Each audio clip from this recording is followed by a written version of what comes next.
We've heard from people that are closer to the footprint of this fire.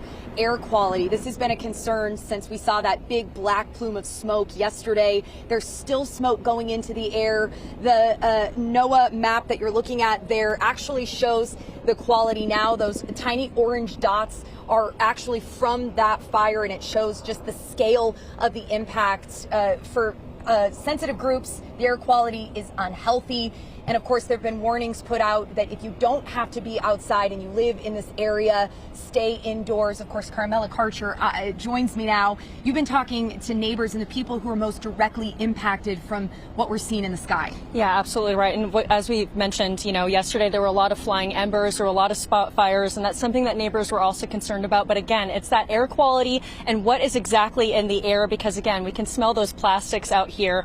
But again, it's because of that thick billowing smoke. It is still currently burning. You can still see it across the entire valley, and that's exactly what neighbors are concerned about as of right now. Seriously blue sky, but then there's the fire. This was Tracy residents Ron Battle's view as he was heading back home Thursday afternoon. Nearly 24 hours later, smoke is still billowing out of the Medline warehouse just a few miles from his home. Right now I feel all right, but if the wind changes, yeah, I'm going to be really concerned. Other neighbors say they found ash and debris in their yards far away from the scene. For Ron, his main concern is what's in the air. There's all kinds of other chemical stuff that could possibly affect my grandkids who live right here with us.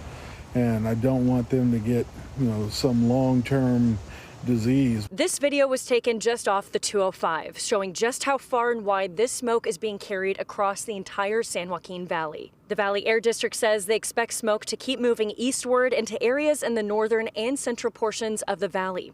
And surface smoke impacts could be possible as far south as Kings and Tulare counties, as well as portions of Kern County. Prepare yourself for the potential for that smoke to shift.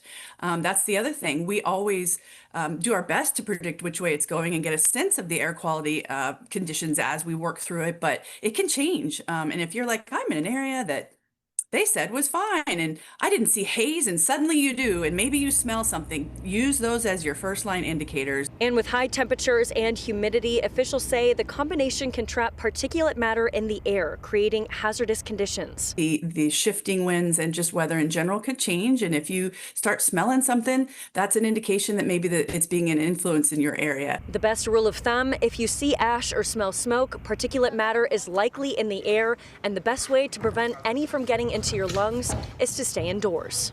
You never know what they're putting in the air. I mean, I'm glad the wind is kind of blowing that way, because if it was, I don't know, where can it go? I mean, once it drops down, it's going to affect somebody badly. Yeah, and Madison, as the officials just mentioned, too, that there were hazardous materials in here, and there were some robots that did have these lithium batteries, but they're still investigating exactly what burned and what could be impacting the rest of the community here.